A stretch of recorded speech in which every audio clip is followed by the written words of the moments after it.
Welcome back to another episode of Disciples of Truth. This week we have Imthiaz on.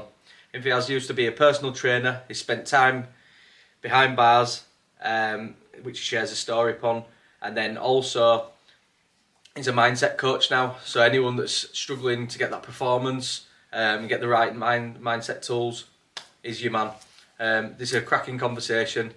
Some opposing views in there, but it's a well-rounded conversation. So thanks for tuning in. And if you could, give us a like, share, follow, and just any feedback, thank you. Thank you.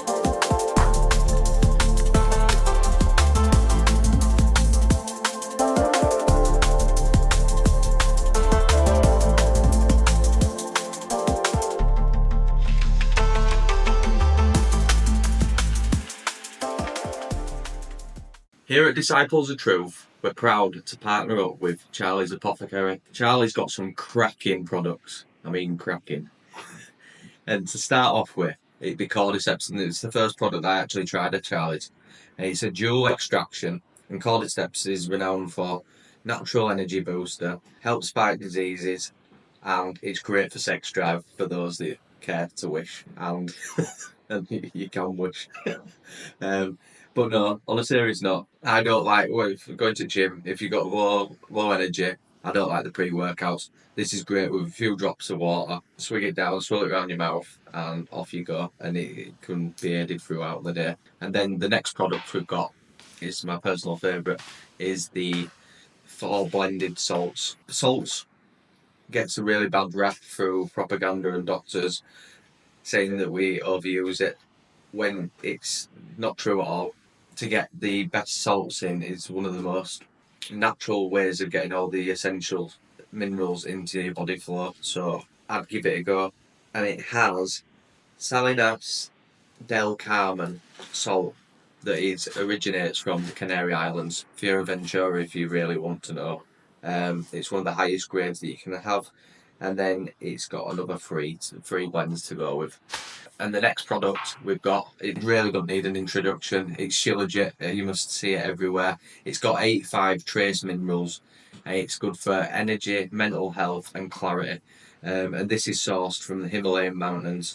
And I've tried many different brands of Shilajit, and I'd put this at the top of the ladder. And it's really nice packaging as well.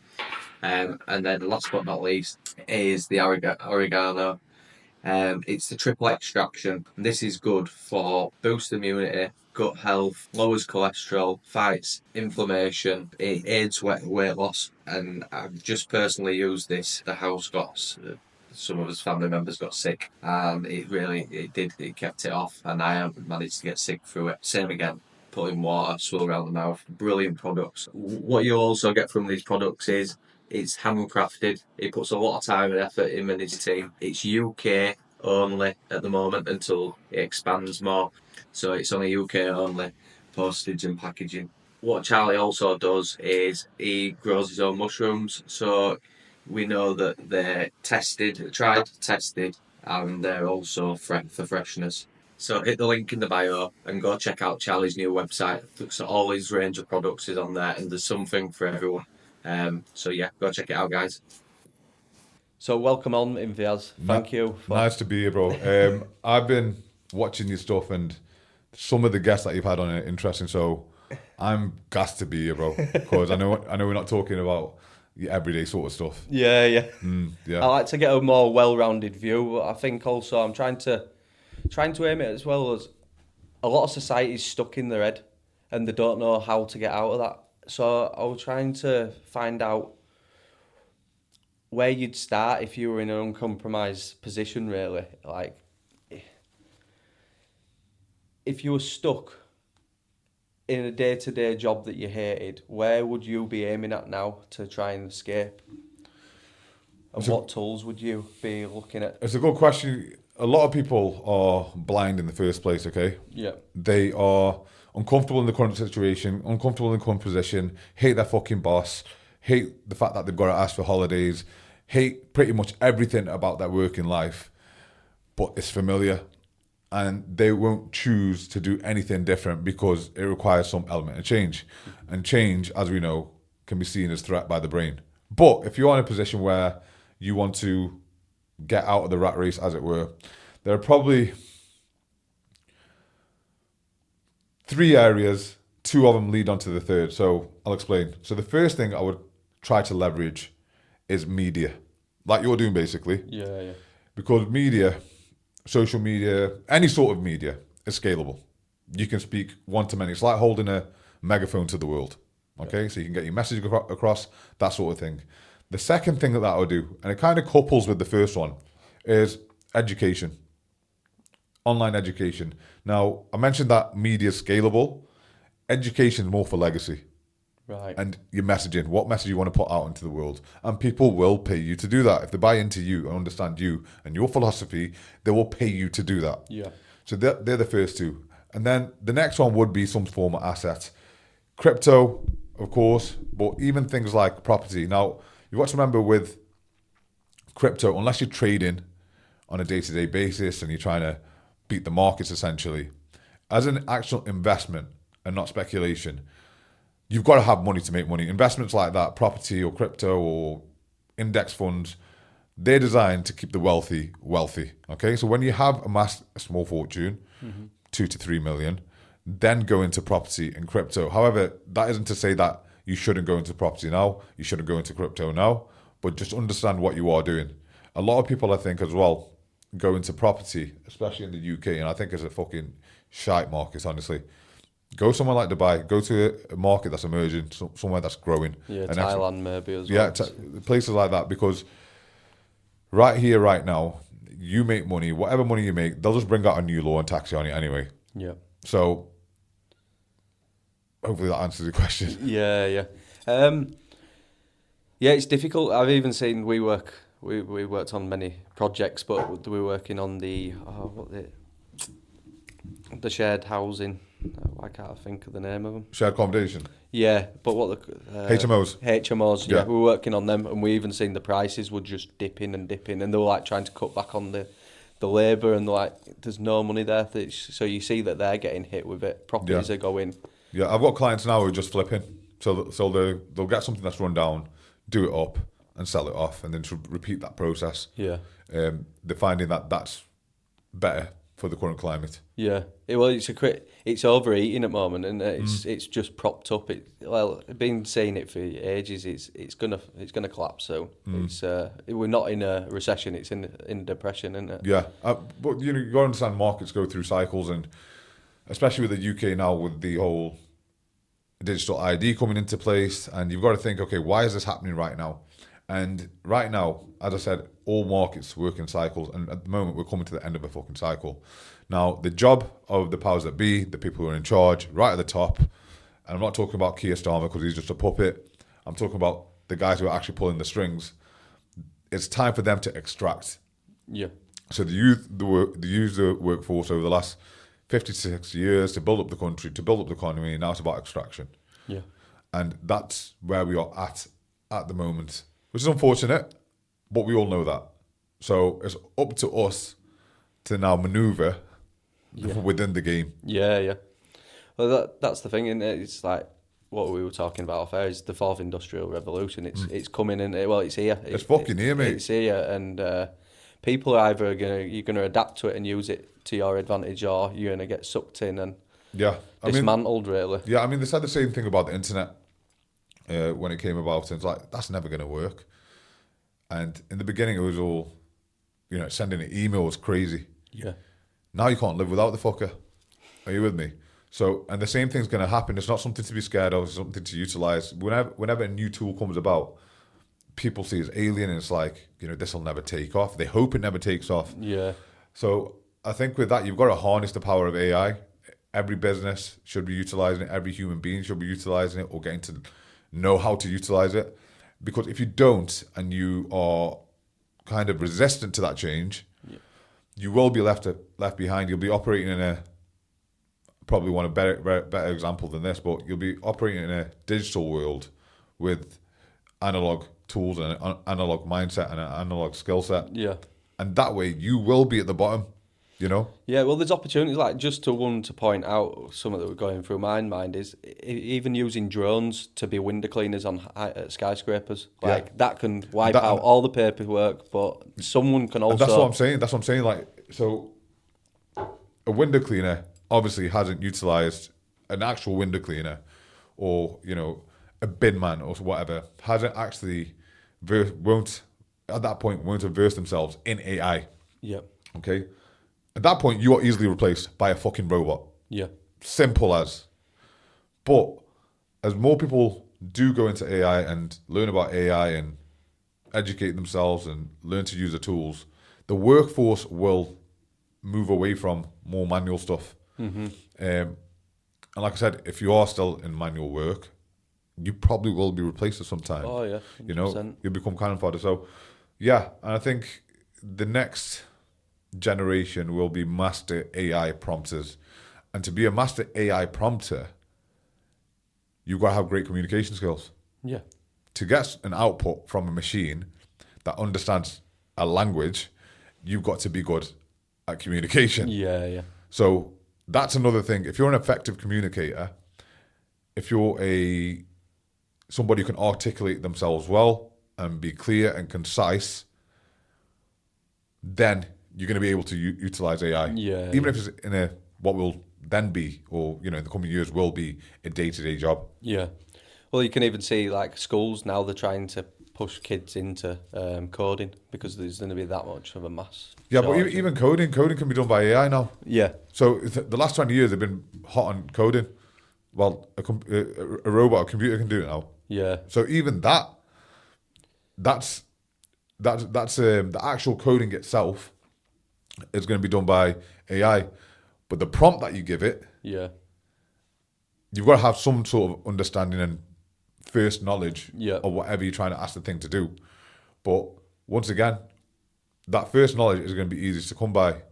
It's then communication, articulation. yeah. So you can utilize tools. It's mad because I was even seeing Gary Vee the other day, and he was saying he's normally called markets on a lot of things, aren't he? Yeah, but he's also fucked up on a lot of shit like NFTs. He goes on about his winners, yeah? I think that were his. Yeah, I think and that he, were. and he was pushing guys like, I know people who thousands and thousands and thousands, like, It smelt like shit though, and it came across board, that didn't it? yeah. But You know? the thing is, if you take enough shots, you're going to be right about something. And Gary Vee talks about. Yeah. I'm not knocking him. No, I think he's great, but he talks about all his victories, but also talk about your losses, bro. Yeah. Come yeah. on, you can't just show one side of the coin. Mm-hmm. You've got to be open. And the NFT thing cost people millions. And A lot of like Floyd Mayweather as well. They just pump and dump stuff where Yeah. they get hold of a coin. They're like, yes, this and then. But that shows how easy it is to manipulate the population because Yeah. they just go for these buzzwords or because someone's tied to it. Yeah. And they all do it. And it goes back to what I said before. Media, they have a media presence. They've leveraged media, and they've used it nefariously, obviously. Yeah. But without media, they wouldn't have been able to do that. Without a presence, they wouldn't be able to do that. Even his boxing career, Mayweather, I think, is a shit human being, by the way. Yeah. I can but, agree on that. Yeah. Well, as a boxer, he is the greatest of all time, in my opinion, as a boxer. But even then, he understood media, and he understood leveraging media to get more out of the market. Yeah. And yeah. that's what he was great at it. Well, it's like Warren Buffett says as well, doesn't he? Be greedy when people are fearful, and when people are fearful, be greedy. Exactly Like, that's that. what they're doing now. Is they're pulling all the money off, ready for this drop, and they're going to go in. I watched it a lot when I got into the crypto market, and you watched how easy, like just someone by saying one bit of noise, Bitcoin's going to really jump up this week, and that's when they pulled rug. Yeah. Because they were just working off FOMO, and they're like, it's so easy to manipulate. Yeah, well, there's market makers in stocks, there's market makers in crypto, you know, and the fact that like people like BlackRock are just diving into crypto and Bitcoin especially. Bitcoin's only going to go one way because it's been, even when that come about, people were hesitant, people were skeptical, but as time has gone on, all it takes is for mass market penetration and for the consensus to be this thing is fucking legit. Yeah. And then it's got value. I was watching one of them where they were saying, I think it might have been, it was Warren Buffett or one of them, he were banning all his staff from buying it, and then it showed the graph of when he bought it all up. He banned it all, and he's like, just watch, don't do what they say, do what they do. Yeah.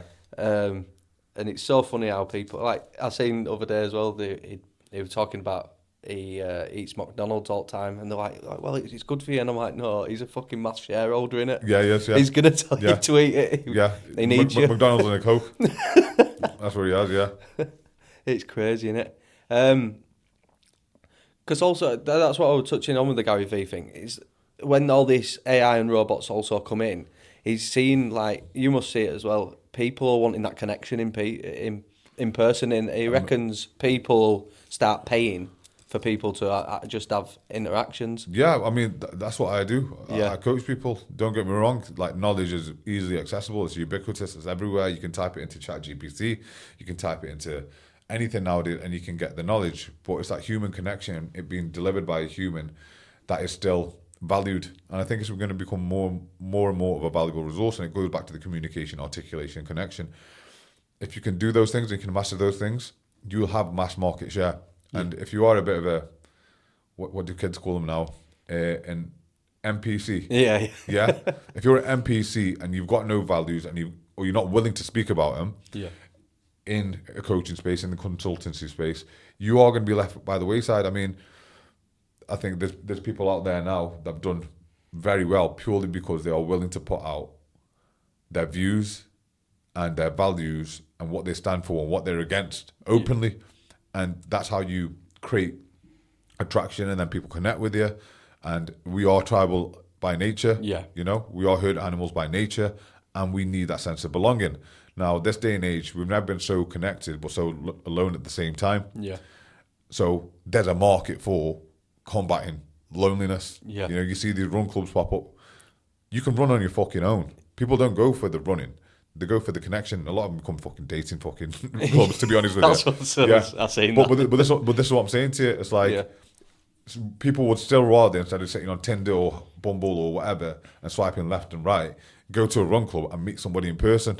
Yeah. And that's why these things are taking off. Not saying everybody goes there for dating, they go there for networking, connections, business, whatever. But we're still humans, and you can't take that away from our biology. No, it's ingrained in us, and we need that. And yes, people are more lonely than ever, but it does come down to, especially as blokes, like we need that brotherhood. Yeah. You know, we need people that we can bounce ideas off, people that are going to call us out, people that are going to hold us accountable. We need that, because like I said, if it's just a case of information, we haven't got that problem anymore. We've got an execution problem, especially with blokes. Yeah. The information is ubiquitous. You've got many approaches. I'm not saying any approach is better than others. I know what works for me. I know what works for my guys. But it's the execution that is missing. Yeah. Have you always had this mindset, or what is it that you think were the fundamental thing that changed it and sharpened it? It was prison for me, bro. Yeah. It was prison. I mean, I always had this superiority complex almost. People talk about inferiority. I believed I was destined to do great things. I know it sounds corny and cheesy as fuck, but I really do. I've never done anything by half measures. Even when I was selling drugs, you know, my ambition was to always climb. And towards the end, before I went to prison, you know, I set up a business. I was 26. I set up a gym. I had a meal prep business. So I was always like very entrepreneurial in mindset. And to be truly entrepreneurial, you have to have that mindset. You have to believe things are possible. You have to be able to see things before they come into existence.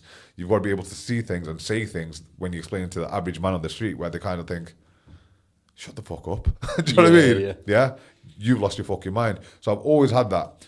However, when I went to prison, there was probably 3 key lessons that I learned, 3 things that I mastered. The first one was time and attention is everything. Because obviously I had my freedom taken away from me. People told me when I could drink, when I could eat, when I could go to the gym, shower, so on and so forth. So I started to value my time more. I started to see time as an asset, not as something that is working against you. And there's a saying in prison, don't count the days, make the days count. Yeah. You know, because everyone's waiting for a release day. I was actually hoping that, even when I was in prison, I was actually hoping that they could extend me a little bit, because I was fucking developing. So you wanted that self-mastery. Yeah. You I was don't feel like developing, you're bro. there. I was like developing an exponential rate, and I could feel myself changing, getting smarter, and yeah. So that was probably like the first thing that comes to mind. This- Did other people, like when you were in prison, did other people try to trip people up who was like yourself trying to get that self-mastery? Or were you just left to your own devices? There's no one trying to trip you up. I believe you only trip yourself up. I think saying that anyone's going to trip you up is voiding yourself of accountability. And that's another thing that I learned, like accountability. Even when I got nicked, I was like, yeah, I'm doing 4 years, and I went to sleep. That was in the holding cell.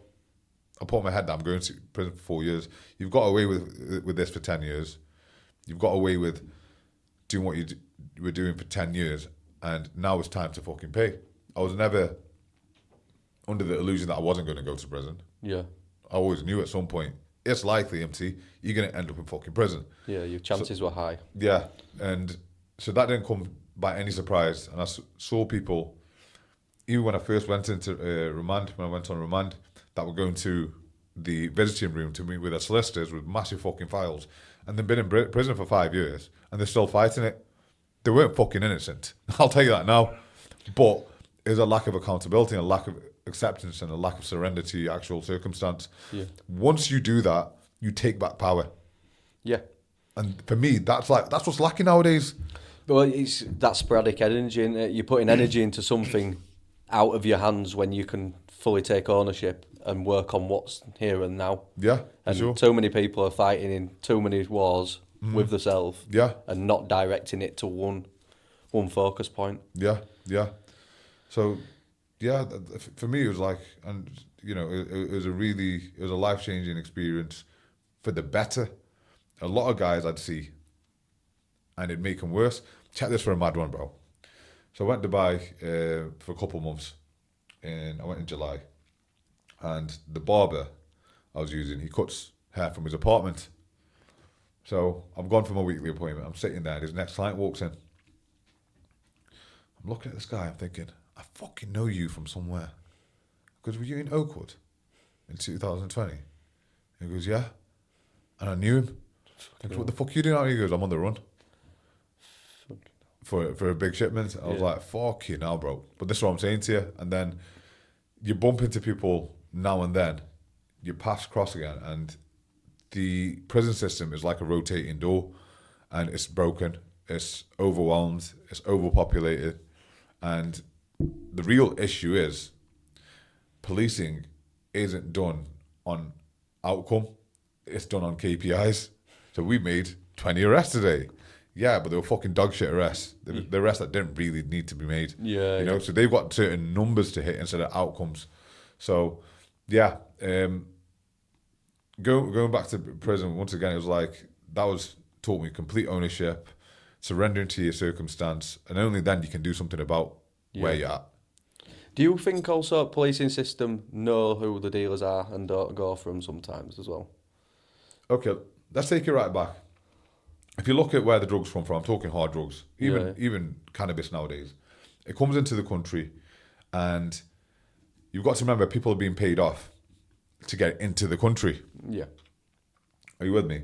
And the government allows in a certain amount of, don't get me wrong, they might catch a container now and then. But right now, drugs have never been cheaper. I mean, cocaine is the cheapest it's ever fucking been as long as I've known it. Yeah. Are you with me? Yeah. So it's easily accessible. So my point is, if they were really about keeping drugs out of the country, then they would invest more into it. And the amount of money being made in drugs, listen, do what you gotta fucking do. I'm not here to tell a grown man that you can't and you shouldn't and whatever. That's up to you. You're a grown man. But what I'm saying is, if they were really bothered, they would put more stringent processes in place and actually pay the people who are in charge a little bit more. So they can't be fucking bribed. Yeah. But the thing is, this country sits on the fence on everything. On absolutely everything. The government sits on the fence with everything. They talk about compassion and then they fuss about migration and they invest in neither. They invest in neither. So what you're really saying is they're fully aware. They're a lot smarter than me and you, bro. Oh, yeah? No, 100%. So you're fully aware. So what you're trying to do is actually destabilize the country on purpose. Yeah. So we've got the ideal storm. You've got drugs are cheap. The buying power of the pound is the lowest it's ever been. The cost of living is high. people can't afford their own properties. You then need a scapegoat, which is the immigration and brown people and fucking Muslims and whatever. Yeah, it's all bullshit. You need the scapegoat, and then while all this is going on, by the way, there's your digital ID, mate. Got you. So that's what I'm saying to you. It's all the perfect storm. It's been set up orchestrated in a manner. And I tell you what, I rate him on one basis. What a great game they played. Yeah. Well, it is. What a great game they have fucking played. It's a game of chess they've set, like, that's what the guy who I was watching at the start, he says they won't play just one or two events. He says they'll have 9 to 10. Yeah. Like, and he says they'll have them all firing, so no one knows what the fuck's going on. Yeah, it's propaganda. Everything you see in the news is propaganda. You can't believe the history books because they've been altered. You can't believe nothing. Okay. Record. They've just said that it's lowest they're ever getting viewing now on any news channels, which is a really good indicator. Like, if I go over at my mum and dad's, I just turn it off. I just walk in and turn it off. It's good and bad at the same time because people always tend to go into what they believe in. They always bias what they believe in. Yeah. So if you've got that little bit of, I don't know, let me just use a general example. Mm-hmm. If it's convenient for me to believe that migrants are the problem, I will then go and consume information where people are telling me that migrants are the fucking problem. I will disregard anyone telling me anything else. I'll enter an echo chamber. That's why it's dangerous. But at the same time, where do you go to for facts? I think ultimately, the real downfall or the real problem is there is no moral compass for a lot of people in the UK. And if you look at moral compasses, people say you're innately born with them. Yes, of course, we all know innately that you shouldn't kill people and you shouldn't do bad things. But the real downfall is there's no playbook. And that means there's a lack of religion. And I think religion has been stigmatized to the point where it's not cool to be religion. Like, if you're a Christian, like, I respect Christians. Yeah. If I meet a true Christian, like, I'll have more kinship with him than somebody who isn't, purely because, like, we're very similar. And you've got a set of rules. How well you stick to those set of rules and how well you know those set of rules, that's a different thing. But there's a bit more of a kinship. And once you move away from a rule book of any sorts or a playbook, let's call it a rule book for now. When you move away from that, things become diluted and confusing. And that's where we're at. Now, if you look back to the 50s, we weren't having any of the problems that we're having. And people can argue, times have changed. Okay, cool. Now, if you look at parts of Eastern Europe where Catholicism and Christianity are still prevalent, they don't have those fucking problems either. Not to the extent that we do, anyway. Yeah. And then if you look at other parts of the country that do follow religion, they're peaceful as fuck. They're poor as shit, haven't got a pot to piss in, not a window to throw it out of, but they're happy as Larry. Yeah. Why is that? It's because they have a set of beliefs which allow them to navigate the world. And that's all it is. That's what mindset is. Yeah. So you can choose religion, you can choose any philosophy you want, whatever. But when you move away from a philosophy that makes sense and that is logical, pure anarchy reigns. And that's where we're at the moment. Yeah, it's like a lost nation, and It's sad to see. I heard one guy say it about. He says, like, what's 3 rules of business? Like, he says, number 1, I'd never get into business if they want religious or follow some kind of god. He says, because he knows that when I've turned my back, I know that they know someone's watching them, so they're not going to do me wrong. Mm-hmm. Number 2, if they were to cheat on the wife, he says, so if they cheat on the wife, he says that's someone who would sleep in same bed every night. He says, so they can't be trusted there. Monogamy is a new construct, though. You do know that. Yeah. So with the thing is, like, the first one I can get behind, because you got to remember, there's certain parts of the world where you can have 4 wives. Yeah. So, and to be honest with you, the Arabs are the best to do business with. Yeah. And they're proving that. If you look at that part of the world, they're flourishing. Why? Mate, they're so fucking efficient at business. And they're straight up. And like, if you want to go get a mortgage in the UAE, 3 months bank statement, can you afford it? Cool, there you go. See you later. It's quick. Yeah. Here they want to know, what's your dog's name? What's your dog's fucking mum's name? What's your auntie's name? Where'd you go on holiday 6 years ago? They want to know fucking everything. Yeah. It's ridiculous. Why? So that, if you look at the parts, once again, they're God-fearing people. Yeah. And that plays a huge part, man, in every aspect of life. Yeah. But, Yeah, the only thing is like that. I guess it's just my take. It's just one. I think that's maybe the teachings of like divine union is if you have a partner and you're working towards it. And this goes by. I was listening to the audio book by Bill Proctor, and it's like Conversations with a Devil, and that's what he was kind of saying is like. The devil loves drifters, people who don't have a fucking mindset and will to. And number two, they don't like fucking unity between a man and a woman. Because if the two of them come together and they have a shared goal and they work towards it, there's nothing that can stop them. Yeah. And that's like, I always try to do the That's opposite. also said in Islam. Is it? Yeah. So in Islam, you're not meant to mention the word divorce. Right. It's forbidden to even mention it because when you start talking about it starts to become more of a like, reality. like watering that flower. Yeah. So when there is discord between man and wife, the third person present, or this third thing present in that situation is the devil. And the same goes for if you're sat with a woman alone, there's also a third person in that setting. Yeah. It's the devil.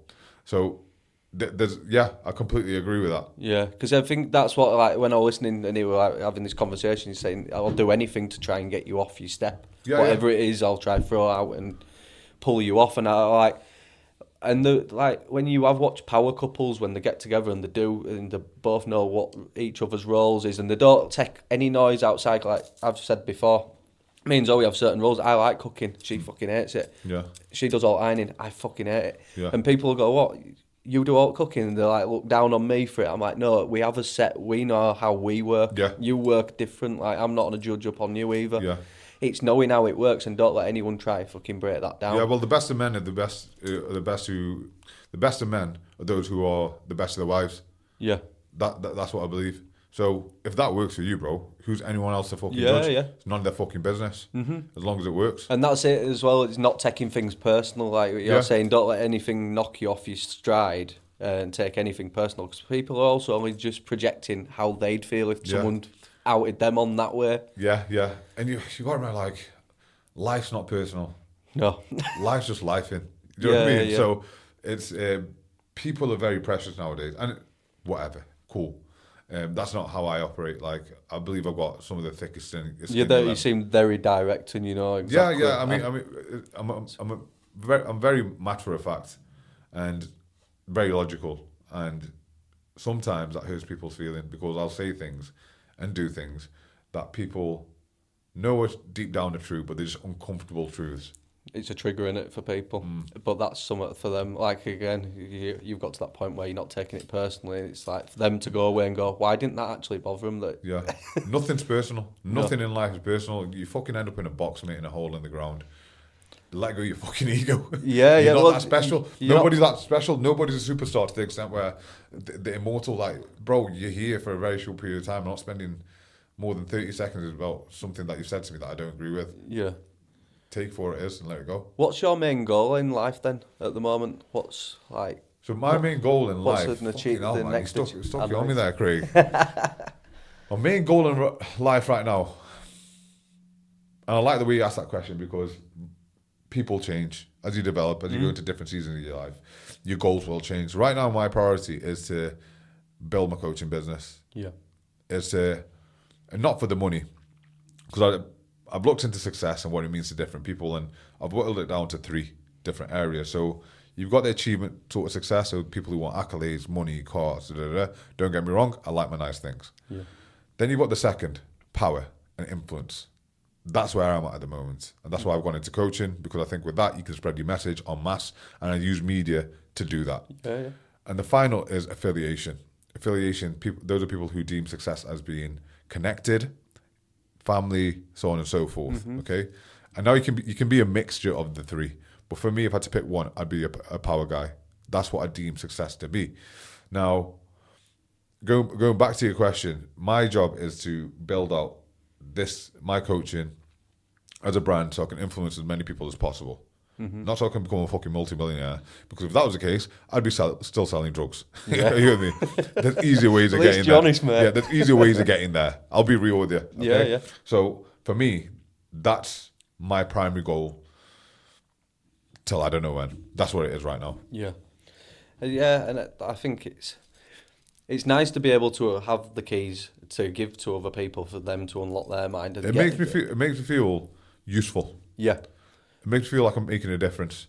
And I get to do, I wrote it in my journal last night, I don't know if you saw it in my story. I get to do cool shit like this every day Yeah. and help people get what they want out of life. That's a fucking flex, bro. Yeah, That is a proper flex. Yeah, you know? And I couldn't imagine myself doing anything else. And that's what we're all here to do, I think, is once we step out of his way, like, we've all hit a certain point in his career or whatever, we've hit a point and like, oh, this is fucking great. Like we did when we did this house, and it was a trap door, and it like, this ain't the answer. Like, the answer is helping people. Yeah. Like showing them, sharing your own stories, showing your mindsets, the way that the tools that you've used, and that's what it's more fulfilling, knowing that like you've helped someone. Yeah, for sure. And that's the key. And I love the fact that you said that, because that's one of my key lessons that I've learned from my life so far. I'm 34 years of age, and what I've realised is, money aside, possessions aside, accolades aside, once you've mastered yourself, teach other people to do the same. And that's like going to be the biggest fulfillment you're ever going to get from anything. Yeah. From anything. But you've got to first master yourself, even if it's on a smaller level, even if it's with your kids, with your missus, with your family, with your friends. If you can give them the tools, like you said, after you've mastered yourself, and it can only happen after you master yourself. 100%. That's the best feeling in the world. Yeah, I'm just doing a little test with myself at the moment. I'm doing, because I'm Christian, I've been brought up Christian, not that we went to church, I was just christened, and then I've gone into like teachings of Islam, like Hinduism, Buddhism. I take all these little bits and add them and see what works for me, like what resonates. Yeah. So then I'll all right, for 30 days, let's see where we can get to with my own like 10 commandments for myself. Like they're all good things to restrict me from foods. Can I challenge you on that? Is that okay? Yeah, of course you can, yeah. So if I said to you, stick to a diet, Yeah. and I said you're going to do keto for 30 days, you'd get some results. Probably not the result that you want. Yeah. But then if I said, let's take elements of keto, I don't know, another form, paleo, I don't know, fasting, and all this sort, and I just made a list of 10 things. Yeah. You wouldn't get the result that you want, not even the result you expect of 30 days, just by sticking to one thing. Yeah. Are you with me? And the reason why I'm challenging you on this is because I think you've just got to pick one. You've got to pick one because that's the complete set of rules. And a 30-day period is very short, bro. Yeah. You've got to remember that with any endeavor, it's a lifetime commitment. Fitness, for example, the aim isn't to get fit. The aim is to get fit and stay fit. Same with wealth. The aim isn't to get wealthy. It is to get wealthy, then stay wealthy. Yeah. And with spirituality, the aim isn't to find peace, it's to stay in a state of peace. Not saying that you're going to be peaceful all the time. It's a battle. Same with your fitness, same with your wealth. It's going to be a battle. But picking one and sticking to one is always going to yield better results than having a scattered approach. And I think as well, sorry No, you're cool. And I also think, and I'm going to challenge you on this, okay? And I want you to just think about this. I find a lot of people, they will say, yeah, I believe in a higher power, okay? But they won't attach themselves to a religion because they find religion to be a constraint. But I think constriction breeds freedom. I'll use the prison example. I was constrained. There's constrictions placed upon me through my own dumb fucking actions. Yeah. But there's constrictions placed upon me. In that constriction, I found freedom. Within those rules, I found freedom. Because human beings, we're limited beings.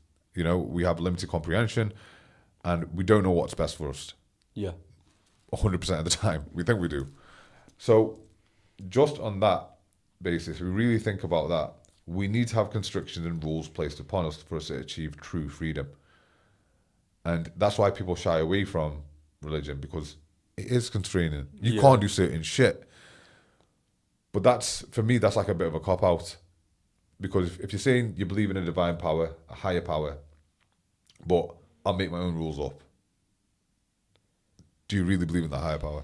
Well, my answer back to that is yes, because I'm also using stuff that religions use. Like, there was one thing that all religions agree with is fasting.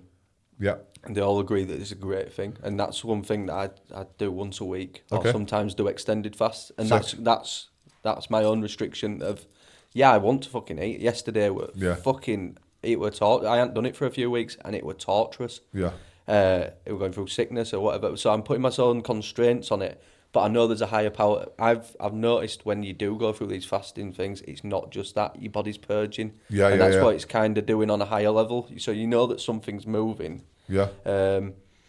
Also, the other ones, like, it is keeping up with exercises per week. Like, my shred fast, do 3 of them, do 3 of the workouts, and then it were no eating of meat for the time being, because it's something that I need to stick back to. I just know life works better when I'm not. Yeah, okay. And they are constraints. They're not fun shit that I want to do. Like, they're things that are going against my flesh. Yeah. Is it really a constraint if you chose to do it? Because they're not things that it's my flesh wants them. My flesh, like when there's a burger or something or meat, like there is a part of me that wants it. But then also when I've read up on the books and when you start taking these things out and you start noticing consciously how your body reacts, the smells that it kicks out, or the digestion, and you're starting to realise them little nooks and crannies, and people have all said to me, "Are you crazy?" I'm like, no. When have we all took the time to start playing about your diet and see what works and what doesn't? Yeah, for sure. So it's like self-exploration on it, really. But is that really a constraint? Because you choose to put the constraint upon yourself. The highest form of constraint is... Someone asked me, why do you fast? Because God says. Are you with me? Because God told me to. Well, it kind of is, isn't it? Yeah. It's been passed through, but it's through the teachings of other religions as well. Like I'm all of them. picking fasting as an example, but anything, you know, why do you pray 5 times a day? Because God says. That's... Because that's the highest form of constriction. Yeah. That's the highest form of constraint, because if you choose to do something, if it's like, I'm going to do my research and I'm going to choose to do this thing because it makes the most sense to me, that's not as constraining as being told what to do. Yeah. It's just an interesting point, I think. Yeah. But fasting, I can get behind that. Everybody wants to eat. It just happens to be that, you know, all religions tend to have some form of it. I think it's good as well for me. It's been discipline. Nailing down on that. I've also last 2-3 months ago, I set out 100 burpees for 100 days, but you increased it by 1 every day. I had to quit on 75th. I was fucked. Really? I just couldn't go on. I'd even been... I'm not trying to like blow myself up or ego. I even went on a retreat in between, and I did 4 days, no food, no water, and I still were doing the fucking things. But when it got to 75 days, we'd just been on holiday. So on 75 days, you had to do 175? No, I were about 40, I think I were about 40 days in. Okay. When that happened. But when we were just being on holiday, I totally even forgot to even do them. And I was like, that's just a sign my body needs that fucking... that cut-off point. Yeah. And that's a learning that I need to, when I set my goals, and this is where I'm going with the 10 commandments and my own thing, is cutting it to 30 days and seeing what works and what doesn't. Yeah. And then, like, instead of having this big bite size. Yeah. I hear what you're saying. Burpees are interesting. So burpees actually changed the way that I think. Yeah. So during COVID, we were locked down for a long period of the day, and you only used to be able to train in your cell. And with me, the way I broke it burpee down, so I used to do 400 every morning. So I used to hit 20-minute rest, and I used to cycle through that way, and I got it down to like 40 minutes, thereabouts. But a burpee is a decision. A burpee is a great analogy for life. Yeah. And discipline. You choose to throw yourself down, and at the bottom, you've got to make a decision. Am I going to get up or not? And you just break it down into that. You literally break it down into that thought process. Yeah. And I would just literally tell myself, just get the fuck up. Just one more. Just one more. Just one more. And before you know it, you've achieved something that's crazy. I used to tally it. Yeah. You know what I mean? Like, and one at nights we got so late back, and I was like, I haven't fucking got them in. And I went, I know what I'm going to do. I'm going to do them at 11 o'clock, and then I'm going to fucking do my next lot of tomorrow's. Yeah. When it goes past 12 o'clock, so it's you're like... ahead. Yeah. So Yeah. So you watch where your mind works with certain stuff like that. You catch yourself in the moment, and you have for me, I used to have conversations with myself, and I see at what point like that bitch had come into my mind, that inner bitch, and for me it was literally I just had to lie to myself like there's only one more, and it's only one more, and it's only one. And I'll do that all the way up until 400. Yeah. What is so powerful about that? I've seen a lot of people say it. It's like, break it down when people are saying fast, or they'll go on prolonged fast, they'll say, oh, I'm just fasting, end of tomorrow I'll eat. Yeah. You kind of tell yourself that, and then you keep on doing this mind trick game. Yeah. And then it's like, also I've seen it with other people when they've stopped drinking, they say, don't say I've stopped drinking forever, just say, I don't drink. just for now. Yeah, like, as soon as you put that, I'm not gonna, it's like this force comes up. I felt it on me. There's wisdom in that. So if I was to tell you to build a wall outside, you'd spend a lot longer just thinking about, fuck me, I'm going to build this fucking wall. Oh, I'm going to need this. I'm going to need that. I'm going to have to, whatever, level it out, whatever. But I've said to you, listen, Craig, just go out, do me a favour, just lay me one brick. And you come in, I'm like, can you do this another one?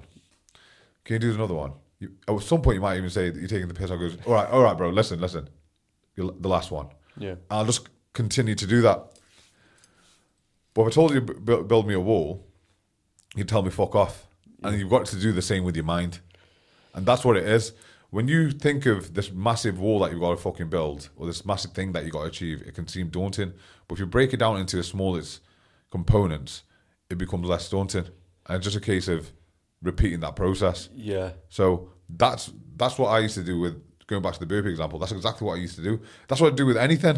It's like, bro, like there've been times where I've thought, fuck this coaching thing. No one's fucking, my content's not hitting, I'm not getting clients. I just tell myself, just one more day. Yeah. Just give it one more day, bro. Just wake up tomorrow and give tomorrow your best shot. Yeah. And that's what it is every single day.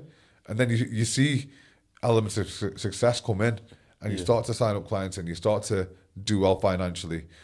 But if you don't have that conversation of just one more, then it won't happen. I think it's been really hard for me getting over into this space from plastering, because if I go in, we are relatively fucking quick and we're good at what we do. So when we go in, we do this day, and this will be done, transformed, shut down. I can see what we've done.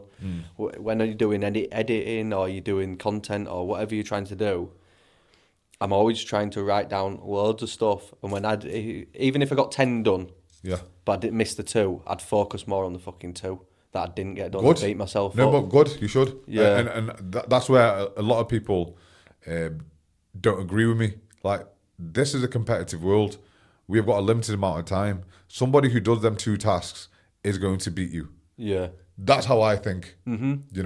So if it leaves my lips, if I write it down, it has to happen. It has to happen. As long as it's within my control. Yeah. Are you with me?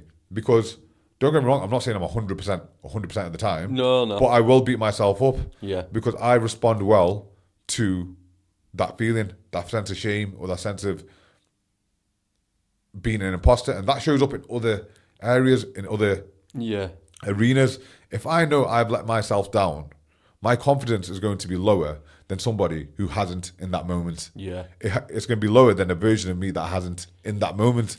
So for me, it's not just about doing the thing, doing the task. It's about me being able to trust myself when shit hits the fan. Yeah. That's what it is for me. That's what I've started when I was always really organised, and when I says, I need to start writing the stuff when I ain't got a date on that to be able to do it on these other stuff. So I wrote them down, and I was going, I'll put on more, and she went, no, tame it back too, so you can get done. She went, I'd say that's a really good day. Yeah. It's because there's perfectionism within me, but also I'm always trying to ask more of myself. Yeah. So with them 2 merged, if I fucking fail, I go into this deep fucking spiral of self-hate. Like, there's no self-love within it, and then it's like this perpetual fucking state of you're not good enough. You're like, I'll play this out. So I think it's more. But Craig, sometimes we're not good enough. Yeah. Sometimes we're fucking not. So the way I do it is I have 1 main objective for the day, 3 others. I have blank space in my calendar. If I want to work, I will work. Are you with me? Yeah. And I get what you're saying, having this expansive fucking list of 20 things that you need to do. you're going to do all of those things averagely. But if you've got 4 things to do, 4 things that are going to move the needle the most, and you can put everything into them, you're going to get a much better output. Yeah. So it's like, okay, that's what strategy is. Understanding what's going to move the needle the most right now and doing those first. And then you can always come back and come to those other things, because otherwise you can end up doing fuck all. Perfectionism is procrastination dressed up. That's all it is, because people say I'm a perfectionist. I think that's a cop-out. One, from taking action. For a lot of people, not saying for you, for a lot of people, it stops them from taking action. And you've always got to put something out, have an output, iterate, and come back. You must have seen the experiment that people have done. They did back in the day with 2 groups of people. I think they were uni students, and they told them to build vases, make vases, pottery vases. They told one group, make as many as possible. And they told the other group, listen, wanting to make it as nice as possible, as best as possible, as beautiful as possible. The ones who had a greater output and did many iterations over time ended up with the most beautiful vase. Whereas the ones who were told to make the beautiful one agonized over it, and the output was so fucking low that they couldn't get the feedback to make it better. Because they're all squabbling between each other, and and it's trial, and you refine it only through trial and error as well, don't you? It only comes through feedback. And learning is only done through feedback. Yeah. You can't learn any other way. You cannot learn any other way. It's like, I always use a slap example. If you were to slap me now and you hit me, cool.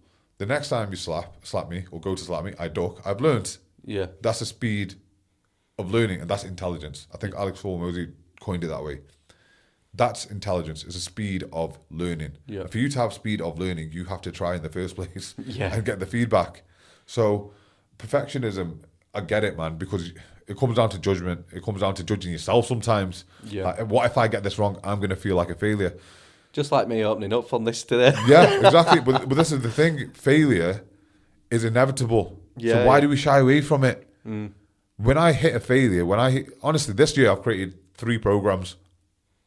I've created my big one, and then I've had to build smaller ones because the market was giving me feedback. Like, we need the smaller bite-sized chunks to then feed into the bigger one. Yeah. Are you with me? That's what the market was telling me. And that first one I built out on the fly. But once I started to get the feedback, I reiterated, built the next one. Now I've got a full suite. So if you want to work with me for 28 days and you want to get a feel of what I'm like and what you need to do, cool, we can do that. If you're ready for a more extensive chunk, you want to get in shape, as well as your mindset, you've got the 90-day one. And if you're already flying in business and you just want to put yourself around people who are on the same mission as you, I've got the Syndicate, which is my 12-month one. Are you with me? Yeah. But if I was like, right, I want to build the perfect program first time around, I knew it wasn't going to be perfect. Yeah. I knew. iPhone have just released their 17th phone. They didn't try to make the perfect phone the first time around because they would never had an iPhone. They've made iterations every single fucking year. Yeah. So who the fuck are we? It's a good way to put it. Who the fuck are we? We're so precious and so self-absorbed, and I think that perfectionism is a form of self-absorption because you're too scared of yourself and other people and what they're going to think of your efforts, and they're going to judge your work. And maybe it comes from the plastering for you. Yeah. Because you judge on your work. I'm sure when you first, same thing again. Then when you first started off, you probably had a few jobs that you fucked up. Yeah. You know, and the only way that you got better was over time by making fewer fuck ups, learning, and then. I think a lot of this as well, it and I was talking to Zoe about it over days, like, since I've gone through all this fucking awakening, or whatever anyone wants to call it, like a change of personalities, like, I went through such a chaotic part of it. I also were deleting parts of me that I didn't like, but I was deleting parts also, like, my humour fucking went, because I'd taken, I'm a jester and I like to take piss out of people, I fucking always have done, but I realised how much I'd hurt people as well, when I'd maybe took it too far. Yeah. So it, like, I fucking pulled it back and deleted it and, like, went too far with it, and now I'm trying to find myself again with it. Yeah. Because then I noticed I didn't like things being said to me. Did you not? No, well, up till recently, like, it's been too serious, you know, like. Yeah. And I'm was like, that because you've lost, you took away the humour, and then you couldn't take somebody's coming Yeah, at you. it fucking Maybe fucking in the beat wrong, me up, man. maybe in the wrong circles. Yeah. Well, I just went too serious with Yeah. everything when it's like fucking life's here to have a fucking laugh with it. Yeah, nothing's too serious, nothing's personal. Like I said before, bro. Like I talk about racism. Like I find racism funny as fuck. Yeah. Honestly, like if someone could call me a packy, and I'm like, yeah, I am. Well done. Do you know what I mean? Well, we all had them when we were growing up. I didn't care. Like I were awful if it didn't matter if someone were disabled within your family. We were awful to each other. I've got a mate, Abid. Yeah, now Abid's achieved more than any able person ever. But he's in a fucking wheelchair, and I take the piss out of him. Yeah. Do you know what I mean? But he probably prefers it, like He being takes a piss- actor. Yeah, because he takes a piss out of himself. it's treating him as who he is, and He's one of the a boys. human. Yeah. He's one of the boys. You know. And I think we've lost that. Everyone's become too serious. Everyone's become too sensitive. Yeah. And no one can have a fucking laugh anymore. And I think the best times that you've had with your mates is probably you guys sitting around doing fuck all, just ripping shit in each other. Yeah. Do you know what I mean? And that's fun. Yeah, it's... That's the. Do you know what I mean? That's like the funnest times I've had. With my watching mates. a guru over there, they asked him, and he went, "Do you take anything seriously?" He went, "No, I don't." And he was just pissing himself. He's like, "I'm not taking." He went, "Nothing serious." You He can't went, try "Shouldn't we your take-" best in life, but don't take anything too serious, man. Yeah, well, that's what the dissolving of that. But because I went through such a chaotic time, I was deleting. It was like having a fucking computer open, and I was just deleting parts of me that I didn't like at that point, and it was like lost it. Yeah. But it's more like doing stuff, and I think we used to go out like drinking and stuff, and that's kind of dissolved as well. And it's just trying to work yourself out again, isn't it? I'll get there. Yeah, we all just need more laughter. We all will. Yeah. That's the fucking number key. Well, it's the key to life, isn't it? Yeah, I mean, like I said, it's the actual ability to laugh, and what makes something funny. We don't know. I believe it's God given. Yeah, because it's a if you really break it down, it's a weird thing. Yeah, it's a weird thing that we do. Yeah, and it's God given. It's something that's given to us from God, and we got to utilize it, man. Yeah. Well, it's like a child's laugh as well, and it's contagious. Like my daughter starts laughing, we're all laughing. Yeah. It's just. And isn't it funny that over time you become less like that? Well, this is life does get serious, and it beats it out of you, doesn't it? To some point, you become fearful, and essentially it's like your experiences in the environment kind of dull you down. Yeah, that's what I feel like it's been, and I think a lot of realizations of what we're in the world maybe did tone me down, and it's finding where that more joy is, and that's where I'm excited to see all these community centres kind of opening back up, or like your walks and your runs and things interacting more, because that's all we want to do anyway is play, and that's what I see with technology taking over jobs that we don't actually want to do. Gives more time to be with family and friends and share like-minded stuff, isn't it? I was going to ask you, as the society is kind of broken at the moment for men, what 3 attributes should there be, like, striving to or attributes that you'd see that you'd need in this society to break that habit of... Number 1, extreme ownership. Everything's your fault. Yeah. Everything's my fault. Because I think when you can put that lens on the world, you become such a powerful individual. It's not your race, it's not your religion, it's not your genetics, it's not where you grew up, it's not your mum, it's not your dad, it's not anyone, it's not that thing that happened to you, it's not your ex-missus, your first girlfriend that cheated on you, it's not your business that broke down, it was you. You're the problem. Because you take back control at that point. So did you ask for 3, did you? Yeah. That's number 1. So that turns that power back on within yourself, doesn't it? Gives you keys to it. Yeah. Number 2 would be, once you've mastered yourself, then teach others. Because we spoke about that earlier, the fulfillment. Filling your own cup in there and sharing it. Yeah, because you're having a shit day. I said this on a story the other day. If you're having a shit day and you see somebody who's homeless and you buy him something from the shop, from Greg's or something, you're going to feel brilliant automatically. Mm-hmm. Even you could be having the worst fucking day, but you got to find it in yourself to stop looking inwards and look outwards and help somebody else. Yeah. And do something that is selfless for somebody who can't do anything back for you. Yeah. So developing that within yourself. And number 3,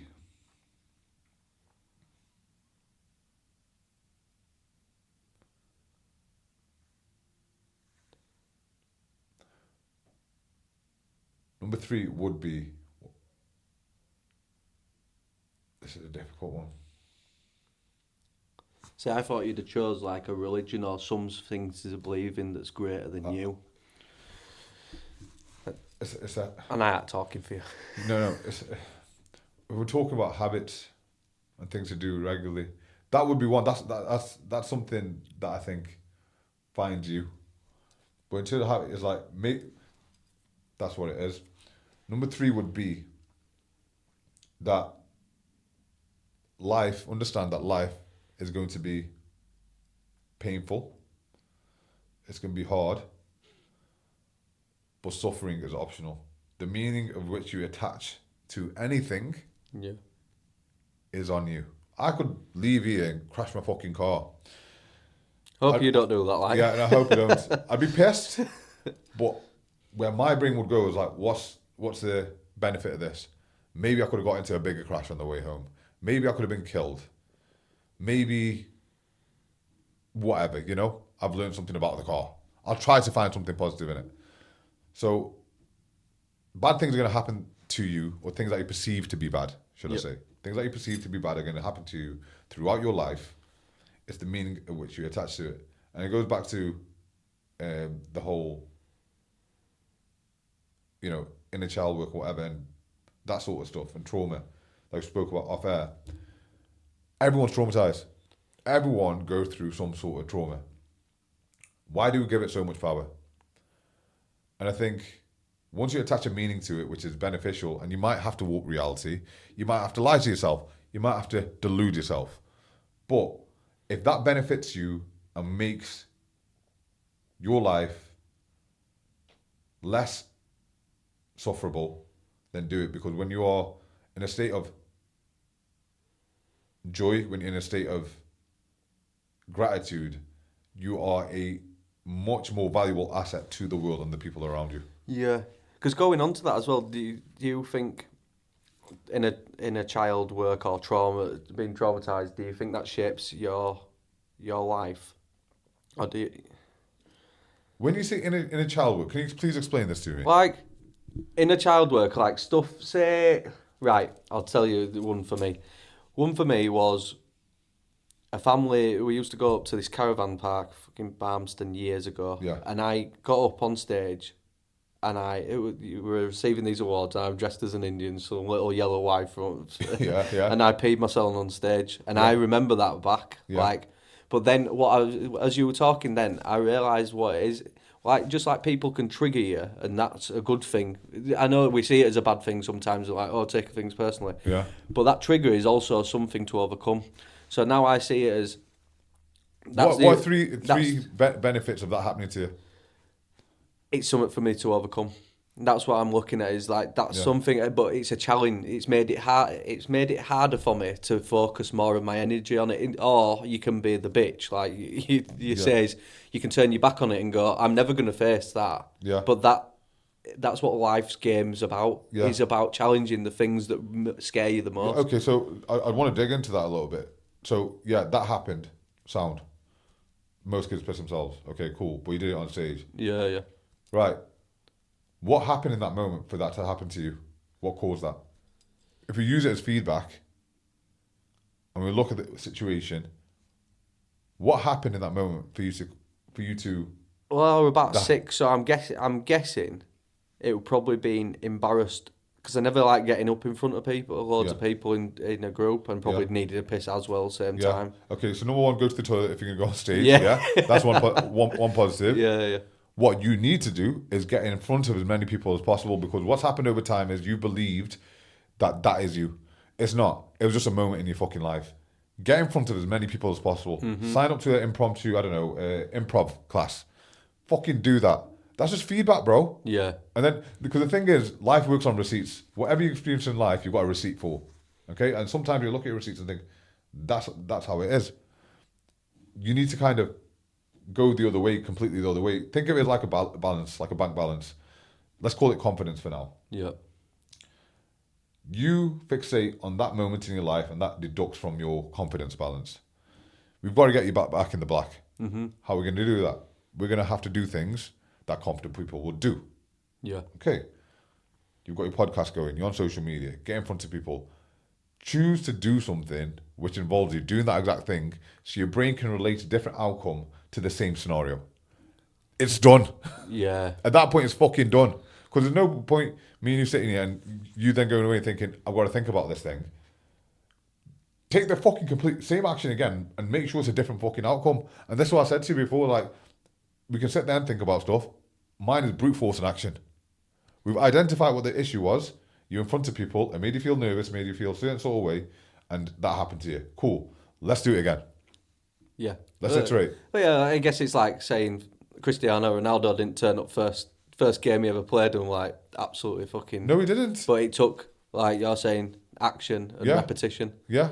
And then you build on that confidence. Exactly. And then it becomes this walk. It's like you just brushing your teeth on the morning. You don't even think about it. Exactly that. So it's like when we face pain or embarrassment, we tend to like push away from that thing.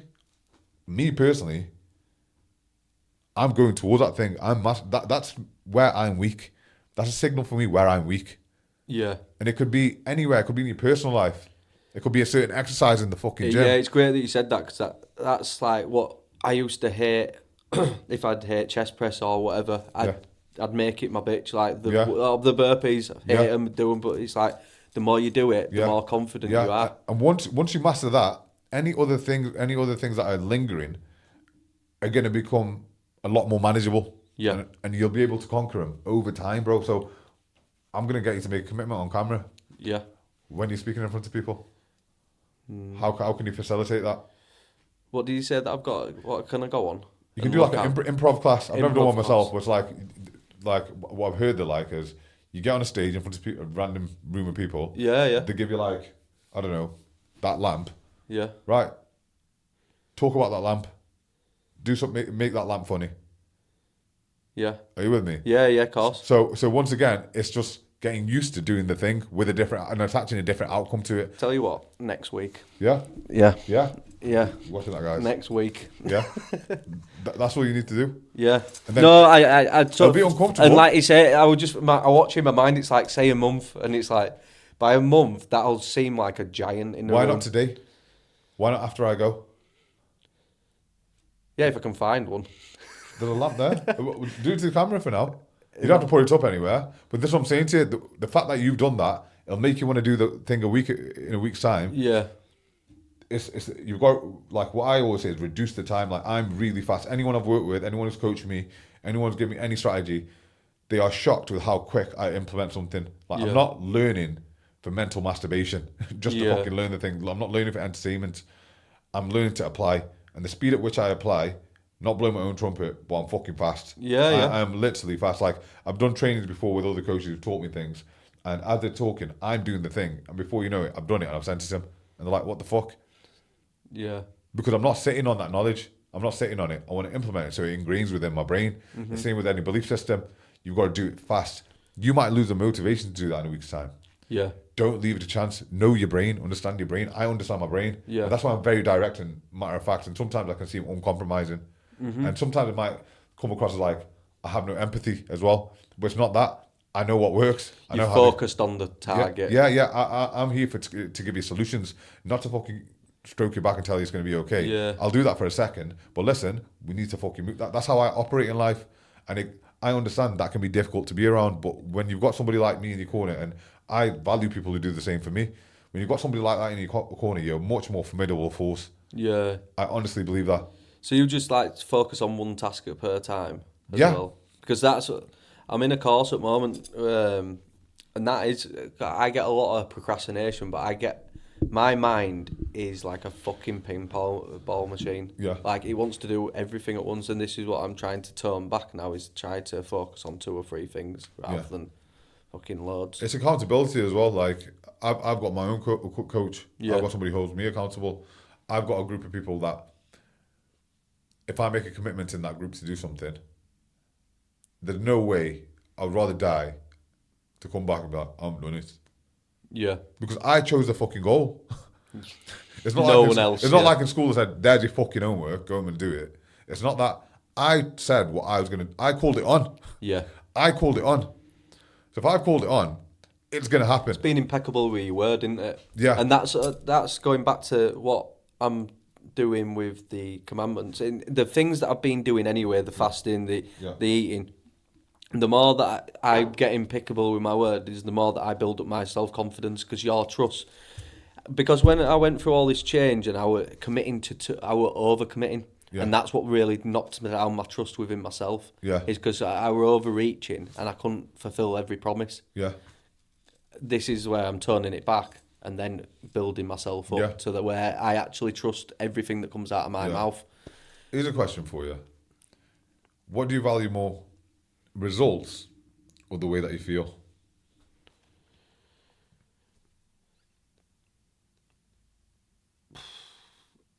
I'd say the results give the feeling. Otherwise, if you just let feelings challenge you, like, you're not going to do any shit you set out to do. I'm glad you said that, because to get a result, you've got to feel like shit 99% of the time. Yeah, you've got to hit that fucking wall. For you to get a result, something that you deem to be a goal that is worth achieving, you've got to be able to push through that pain. Yeah. Are you with me? So I'm glad you said that, because feeling shit is a part of hitting the goal. Yeah. So what made me ask that question? So it's going back to having and overwhelming yourself. You're doing the right thing, bro. At times, you know, if you've got a list of, you know, things that you want to get done or goals you want to move towards, and you haven't got everything done, imagine if you only set a list with one thing on there instead of 4. Yeah. Do you know what I mean? Just to make yourself feel better, and you just hit the one. Cool. Listen, just keep fucking. That's what, like I said to you, brutal. Like, brutal raw action. There's nothing can beat it. Yeah. Well, that's what I'm still learning, because I've realised to turn it back from 10 to like turn it back to what is attainable, because that is giving me if I at least get them tasks, the feeling that you get when you stroke off each task is like you get endorphin hit, man. Fucking brilliant. Like, so it's knowing how you work on your own reward system, and I think like you say, it is refining of how you work as a person. Like, here's another interesting point I've just thought of. I think when you are put in situations that are difficult and challenging and that are 24/7, so like we spoke about me doing the humanitarian work in Gaza, okay? I've chose to do that on purpose. Why? Because I know I'm not ready for it. I will never be ready to see anything what I'm going to see, and to see those people suffering that the way that they are.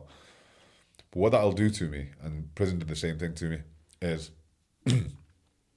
it taught me that everything's temporary, that my achievements I don't celebrate anymore, not as much as I would have done, and the lows don't affect me as much. I'm more even keel. And when you're there, or as close to that position as possible where you're even keel, bro, you're fucking unstoppable. yeah.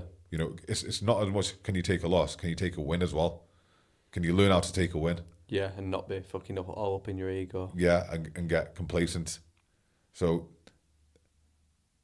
that's going to come down to you doing something like, I don't know what it would be for you. Something that's going to, people say raise your ceiling, drop your floor. Yeah. Something that drops your floor makes you think like that. Yeah. Well, it's interesting because that's what's happening anyway in workforce now. It's like work's drying up, and I said this is like so we were like, this is like worst off we've been. Like, don't get me wrong, we've got savings and stuff, but like money coming in as what it has. But I says, but it's all divine. How I see it is, it needs to crumble. Like, just like society's all, we can both agree, society's messed up. Yeah. Am I happy to see the chaos? Yes. Not in the ways that it is. It's like, it's going to be ugly, but it needs to happen for something. It's like, I also pointed out a building down the street, and I says, that's ugly, that building. And she like, yeah, and I went, what would we need to do to build a nice building on top of it? And she went, knock it down. Knock I it went, down, that's yeah. what's happening. Yeah. I says, with ourselves, with Yeah. like society, I went, everything's getting a shake up at the moment, and Yeah. it needs it. Could you speed up that process then? You said you're in a difficult spot with work drying up, so on and so forth. Could you speed up that process and knock it down faster? If we were going to be really extreme with our approach. You can do, but there's also like what I'm trying to do at the moment is, like you were saying, back engineer stuff. Yeah. Like that, they want the play gyms, and I want this thing. I'm doing all the first aid call. I'm doing all the things in preparation for when it comes. Because also, we went and looked at office spaces or spaces for it to come in. They're a lot of money at the moment. Yeah. But if I get everything set and lined up for when I'm ready, I see it as divine timing. There's going to be a worse crash going on. Things are going to come up cheaper, and the right place will come because I've made the container for myself ready to hold what we're hoping to achieve. What's the key factor? What's the one thing that you wouldn't be able to achieve that goal without? What I wouldn't be able to achieve. So you want to set up the community centres and whatnot, yeah? Yeah. What's the one thing that you 100% need to make that happen? It'd be the funding at the moment, I'd say. Yeah. Like, it need backing, but also I need, like, if I said to you tomorrow, would you back me? And you go, well, have you done your first aid? Have you got your being able to serve food or all these other things? Have you got a place? And I'd go, no. And then you go, well, don't ask me to invest in you if you haven't got them things. That's kind of where that I see it at the moment. I need to prepare this. I'd go the other way around, personally. Would you? If I come to you and say, listen, I need 200k. Yeah. I've got this idea. You'd have to buy into the concept first. Right, Craig, thank you very much. What I'm now going to do over the next 6 months, I'm going to go away and do the courses that I need to do, get signed off, whatever needs to get signed off on. I'll be back. Can I have your word? Cool. You could go away. Say, for example, you didn't have my word. I didn't have your word. I'll go away, do all this shit, and then you're looking. If that's the most detrimental thing, strategy. If that's the one thing that's going to move the needle the most, not saying forget about everything else, that needs to be done in the background. Yeah. Lock that fucking thing in first. That's going to be harder for you to achieve than these courses. Yeah. And it's the big fucking elephant in the room, innit? Yeah. It's a big boulder that you need to move. Yeah. I would go and attack that first in this scenario. Yeah. Purely because, like, you could do what you need to do on your end, and then nobody likes the idea. Yeah. And then investment's going to be difficult. Are you with me? Yeah. I'd go the other way around. I need somebody to back me. I need somebody to believe in what I'm doing, know that I'm passionate, know I haven't got it all figured out, but I will figure it out and I'll be fucking back, mate. So listen, this is what I need from you. Can you see do? that? I did go down that route first, and I'd asked 3 or 4 people, and they're like, they like the idea, but they're like, it's a lot of money to give up. Because I think, or even big money at the moment, it's like kind of putting the money on the side, thinking, what's it going to go? Like, that's what I said to Zoe. I went, I know we've already done a business plan. We know what needs to be spent. I said, there's a lot of money that needs to be spent. Knowing that something else is going to erupt soon, whether it go down or there's whatever shit, it's like, do you want to do it before it or do you want to do it after it? I don't know. That's why I'm trying to make the bed. Like, I want to say it. It's like when we were doing this house up, you wouldn't be able to start decorating first. You'd have to get it all prepared for the decorators to come in. Yeah, and that's kind of what I'm trying to get, is me to that point where whenever the right unit comes available, it'll come available when I've got all the. What you're doing now, Craig? I'm just gonna call you out here. Go on. You're getting the decorations ready before the house is even fucking built. Yeah. Well, that's what I mean. Like, I'm trying to get everything ready up to that point. Yeah. The key thing is the fucking house. Yeah. The key thing is the funds. Yeah. The certificates and whatever you're getting, that's a decoration. Yeah. Do you know what I mean? Because you can without the funding, without the shell of the house, you got fuck all to decorate. Yeah, it's a good way to look at it. So it's gonna. What I would say is, and it's, bro, listen, rejection's fucking hard. When people are saying, yeah, I don't really believe in it, aren't getting behind it, just have more conversations. have more conversations like fucking when you were younger and you go to a club. Yeah. You wouldn't just approach one bird. You know what I mean?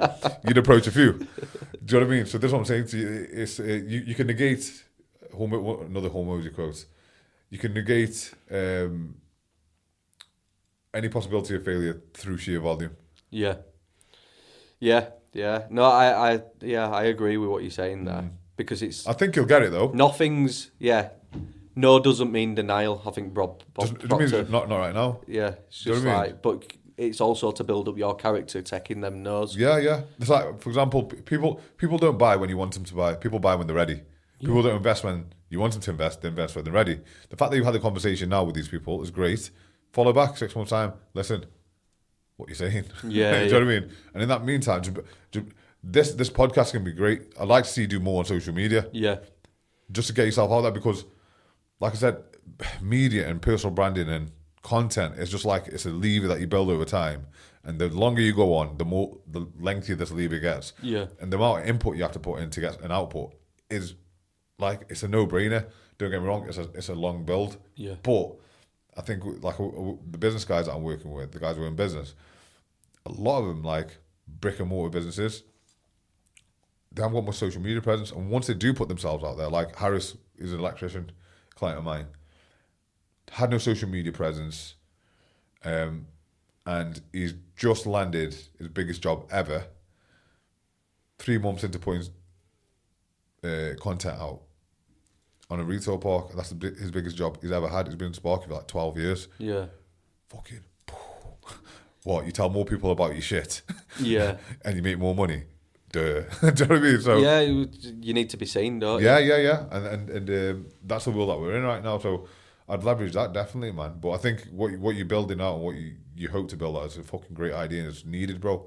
Because I think, like you said, that sense of community and that togetherness is what's missing. It's like there's the strong families and stuff. Like strong families can't be penetrated. Like we've talked about. I heard you talk about it on another podcast, but when I took my daughter swimming today, and she went, "Oh, I'd like her to wear costumes rather than bikinis." I said, I ain't got a problem when she's got older wearing bikinis because it's the sun, like whatever. And I says, but like what you said the other day, the wearing of fucking next to note and going out on nights out. I said, I think it's a thing of the past. Yeah, Muhammad Ali was saying it like everything you have to uncover, like a diamond you have to dig down, or a shell, like, and he was saying all these things. It's a great example you use. I've seen that same quote, and it's listen, like if I had a daughter, no, you're not wearing a bikini ever. Yeah, ever. You know, yeah. As long as like if you marry a guy, he's in charge of you. Yeah, yeah, cool. But up until you know point happens, you're not wearing a fucking bikini. Yeah. You know, there's certain things I know. We know blokes. We know men. Yeah. We know what we're about. Mm-hmm. Yeah. Let's not be fucking daft. Yeah. Okay. So if we know that, then no, I wouldn't feel comfortable with that. Yeah. I wouldn't allow that. You know, let alone be comfortable with it. It's not fucking happening. I wouldn't mind like if you're on holiday and whatever bikini, but like the going out and wearing like I've seen it when we go out in town, and even if you're not drinking, what they're wearing is next to no. But I'm like, there's nothing desirable about that. Yeah, and that is like true oppression, I believe, of women, because no matter how cold it gets, like for example, in December, January, it might be snowing.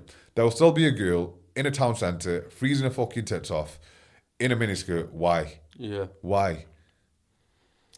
And they'll say, I'll do it for myself. Well, imagine you lived in a society where you weren't really judged on your looks. Would you still do it? Probably not.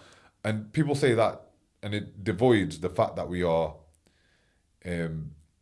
influenced by our surroundings. Saying I do it for myself shows that you're not self-aware at all because you are influenced by your surroundings and the things that you consume on a daily basis. So yes, media, music, your favourite celebrity, what's allowed, what's normalised in your own family situation, that is going to play a role in how you show up as a man or a woman. Doesn't matter who you are, okay? Yeah. Now, people are like, that's wrong, it's controlling or whatever. Men shouldn't control women or whatever, you know, this sounds controlling.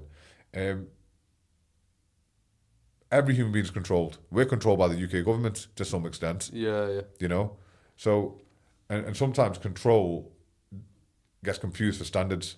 Yeah. If you have set standards, I think the beauty of it at the moment, you've got people like that Bonnie Blue and stuff. You're gonna watch the rise of her, the way she has done it. She's got Ferraris, she got this, she got money coming in, she makes fucking God knows how many millions. We're gonna see in the next few years this collapse of self, and that's what's going to be a good example of like what I've said to Mrs. showing Tilly is like she'll see the ones like she sees how Zoe dresses, she sees how families and the strong families that are together, how they act. That'll be more appealing than these Bonnie Blues because we're like they went the wrong way, and you can't. I know you're on about making failures, and we're all supposed to make failures, but on that level of how many people she has steered towards this fucking false narrative, and when it all collapses, she can't delete all that, and he'll send her fucking bonkers. Yeah, I'll be very surprised if she dies an old woman, which is sane. Yeah, I'll be very surprised because that's got to have some sort of mental effect. Well, I don't think she's all there anyway, but there's got to have some effect on her. And like I said, the example is painting for not just women, men. It's like men are standing in line to have a pic. Forget what they do, what she does. Have a picture with her. I could not think of anything fucking worse. I can't believe there were people queuing up to do it, and I'm mind blown by it. Like, even, The thing is, if you see something enough and it's told that this is what's in right now, you're going to fucking buy into it. It's like they did an experiment they created this fake luxury brand and they set up a shop in a shopping centre and they were literally clothes from Primark or something like that. And they put a label on the bottom and they had fire breathers outside and made it look all fancy. And they invited some influencers into the shop just to have a look around. And they were like, bear in mind they're touching these Primark shoes. They're like, yeah, this is the best fucking quality ever. I like this and I like that and I like that. And they paid top dollar for them, and before they left, they're like, by the way, it's a fucking took the thing, it's a Primark thing. So that's what I'm saying to you. What they heard accepted normality, people will latch onto and join. Yeah. And it's propaganda. You can use that to fucking manipulate an entire generation, and that's what's happened. Yeah, well, that's what has happened, and it's like the influencers of brands or whatever. Yeah. I think this is where I call it the veil or whatever it's dropping, is you can see what people are actually up to. Yeah. And I think there's karmatic retribution to be paid out to these people that have been misleading. In this life or the hereafter, either way. It don't matter which way. Someone's gonna pay. They're gonna pay for it. Yeah. Like this is where the name truth comes from. It's like live your truth of like trying to help people or be a good person. In that light, and we all know we all have an inner moral compass of like rules that we live by, and we should treat others as ways we want to be treated, and that's all I think. If we all did that off the same hymn sheet, it'd be pretty fucking. Life would be awesome. For sure. But like I said, it's human nature. We are here for self-preservation, and it's in our biology, and that's why having something external, go back to religion again, having something external that tells you what to do. Yeah. So society can function is powerful, man. Yeah. Well, it's good for a roadmap. That's why I still do like scripture, a lot of it that comes up. I like the one from Islam, it's from the Quran, it's with hardship comes ease. Yeah, and that's exactly what you're talking about, is like, you've got to go through that shit first. And that's why, for me, I smile through anything, man, like, absolutely anything. And for a second I'll be thinking, fuck. Yeah. Well, I'll think, okay, I know what's happening here. Switch the victim mentality off and go, where's the fucking gem? It's that realisation and awareness, okay, what's happening now? Okay, cool. And then thinking exactly that with hardship comes ease. Well, like a spiritual guy, that's what he was saying, is like, fucking hell, what were we saying now? It just went out of my head. It's gone. It's fucking gone. Yeah, it was basically just about victimhood. It's like nothing to do with like you can operate everything the way you perceive it. Like, if you want to be a victim, like I see life as nothing but a feedback loop in this computer game. Is if you say victim, it's just going to keep on giving you more of that. If you go right problem solver, you'll get these problems. Yeah. You're only ever given, and I think this is what's taught in a lot of religions. You're only given what you can handle. No soul moment- should be burdened more than what we can handle. Yeah, bang on.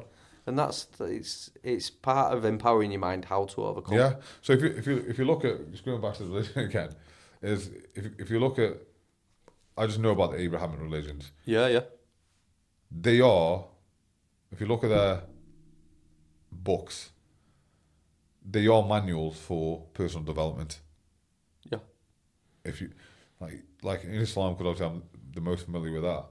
Even in terms of your health, how you wash yourself, every single detail you can think of, this is looked into. You know, even like you can. It's like not even the eating of the pig, isn't it? Yeah. And the filth, and now all and things now this day and age has got courses and everything that's come out now Yeah. of that they hold so much parasites, and you're like, there's reasoning behind it. Yeah. Behind every teaching, there's a reasoning Yeah. that's now surfacing. Yeah, for sure. And I think Islam gets a bad rap as well because people can't distinguish a Muslim from Islam. So Islam's a religion. A Muslim is somebody who's taking on the religion. Mm-hmm. We are imperfect. Human beings are imperfect. Mm-hmm. So you can look at somebody and be like, "Are you Muslim?" And they'll say, "Yeah." And we're like, "Yeah, but you do this and you do this and you do this." We as human beings are imperfect, but the religion itself is perfect. Are you with me? It's our implementation, and going back to execution is poor. Yeah, You know? So it's like me saying to somebody, you know, you got to do X amount of press-ups, X amount of squats and burpees, and you got to eat this food and weight train this amount of times a day and a week and cardio, and they change it around. Was the plan bad? Or was the implementation bad? Are you with me? Yeah. So, yeah, and it's like me saying, yeah, it's like the guy saying, yeah, the plan hasn't worked. Well, have you done the plan? No. So, yeah. No, is the. And what's the biggest truth you've had to come to terms with? Fucking bro, you're sticking them on me today, Craig. The biggest truth.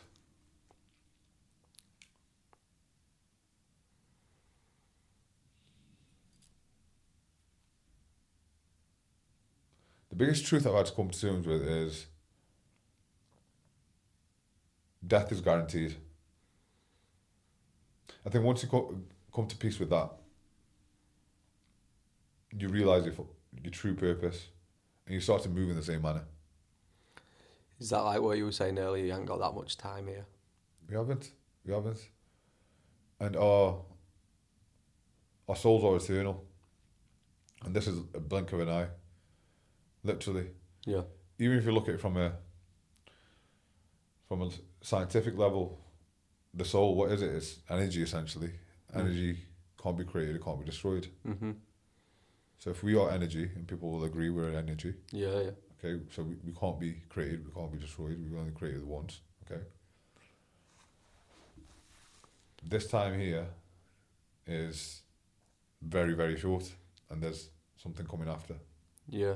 And I think when people were talking about ancestral lines and stuff, and I were a bit, it's a bit woo-woo, and I'm like, the more that I've got to know it, it's not. It's like if you turn into the man that you're supposed to be, you're going to imprint that on your children. Yeah. So then it gets passed out, and we're always hoping that Culture becomes genetics. Yeah. So if we've got a culture in my family of, I don't know, say for example, we're all fighters, we're all professional fighters, Mm-hmm. and then that's like you see with the travellers a lot. Yeah. Being a fighter is a part of their genetics. Being a boxer is a part of their genetics. They just proved it over there. Yeah, that's what I'm saying to you. So this is what I'm saying. It was a part of their culture to start with, but culture eventually, over a long enough time span, becomes genetics. And I only found this out the other day. 80% of the makeup of the child comes from the father's genetics, not the mother's. So even if it's a daughter. Yeah. So what state that you was in, like physically, if you're a good gym goer, more than likely you're gonna follow in your footsteps. Yeah. And then also there is a part of monkey see, monkey do. If you both train out, they're gonna follow suit, aren't they? But for sure. Yeah, I found it very fascinating because you're looking at autism and rise, and then you're looking at the parents. And I was looking round it. Yeah, it's crazy, isn't it? Mm. But this is why it's never been greater with all the information and all the tools that's out there to start to really work on yourself and elevate your own life so it can have that ripple effect not only around you but beneath you with your children. Yeah, and I think we can't choose the bodies we're born into and the family we're born into. We can choose our actions and dictate to an extent to what environment our kids are going to grow up in. And I think that's something that we need to be super aware of, especially as parents, especially adults, because the younger generation are watching. Just as you say that as well, that was a question that we're going to next. In your opinion, where do you begin to teach children to have more respect in society? Because it's something that I just think it's lacking. For instance, the other day we were over at the park, not far from us. One of my friend's sisters, she asked some kids to stop graffitiing on thing, and you think they'd just scarp her off or say sorry, and they're just like no, and just carried on. Yeah. So up until 7 years old, let them play. From 7 till 14, around about that age, and you probably had it with yourself. That age as a boy, you start fucking about 14. Yeah. So at that point, you've got to be super strict and not negotiate on anything. Like if it's time to go to boxing and you don't want to go, we are going fucking boxing. Don't care. Yeah? From 14 onwards, you can then befriend your children. But it's 7 to 14, like you've got to be able to... It's difficult, I get it, man. It's difficult. But you've got to be able to stand your ground and not negotiate on fuck all. Yeah. You know, as long as it's in the child's interest, of course. But a 7-year-old or 8-year-old doesn't know what the fuck they're doing. They haven't got a fucking clue. And I see parents be like, do you feel like doing this today, Timmy? How do you feel? He doesn't fucking know how he feels. He doesn't know. She doesn't know. It's interesting you say that, because like what we've said with Archie is if he's to play football season, he starts it. If he goes, I don't like it anymore, I go, you've seen rest of season out. And then at the end of season, if you don't like it at the end of season, then you can pull out. Yeah. But you see something through. Yeah. So there isn't that quitting mentality of just picking stuff up and massive, going, no. Absolutely massive. And as you leave open loops in your life, it chips away at your confidence. If you start something, fucking finish it. That's something that's a hack for life. And it's simple. Just start where you finish. You know, imagine if me and you both, this is a comment for me as well, is if we both finished everything that we started. Not about the result, what it would do for us. It'd make you unshakable, wouldn't it? Yeah, exactly. So, not compromising, not negotiating, and realising who the fucking parent is. The parents are the adults. The kid doesn't get a say. You know, up until like 14, it's a dictatorship. Sorry. Yeah. Sorry. I don't know what I'll tell you. You know, parents are going to disagree with me. It's a bit harsh. Listen, I got battered with a belt and all sorts, when I was a kid. I appreciate that. Honestly, I thank my dad that he beat me like that. Yeah. Because I was a cunt. Yeah. Yeah? Because I was a lot of shit. I was. You know, it wasn't for no reason. But I needed that. I need to understand that there was repercussions. And even when I did make poor decisions as an adult, I did them understanding the repercussions. Yeah. Are you with me? I was never oblivious. I was like, oh, they put me in jail, pull me. No, never. I've never ever said that, and I never will. No. Yeah, I would say same with it. Yeah. You've got to... But that's where now I think there's been a lot of soft parenting, and I think it's just fucking... It's because the government's got involved with how you do everything. Yeah. The government's got involved in absolutely everything. You can't discipline your children the way that you choose to discipline them. It's up to the government. If they seem it to be fit, then yeah, cool. If not, social services getting involved, teachers at school being told to look out for it. Bro, like, I grew up in the 90s, you get me? And that's how it was. And I've seen, like, I had it easy. I've seen my mates' dads, kick the fuck out of them in the street. Do you know what I mean? Yeah. So, and that was normal, whether it's like a cultural thing, or whatever. In fact, I've seen my white mates, my white boys, the same thing happened to them. Yeah. It wasn't like a cultural thing. It was just a fucking, the time that we grew up, and just how it was. And as you've seen that kind of breakdown and that discipline kind of been pushed to the side, yes, we have got softer as a population. Yeah. In my opinion, anyway. Yeah. Because I like it, even boxing gyms should maybe come back Yeah. in schools because, and I know everyone's key thing is, well, they could fight anyone outside, and I'm like, they won't, because the knobheads would end up getting knocked out Yeah. within that, and it also treats that mutual respect within people. That's the great thing with boxing gyms or any combat sport gym. It levels the playing field. When I did a white collar boxing thing, and I never boxed before, but went to that, and the cocks who turned up, it was funny who the guy put them with. He'd put them with the pro, like the ones who he knew were really good. Yeah. Put them in, and they'd just get their ass handed to them, Yeah, yeah. and it knocked it.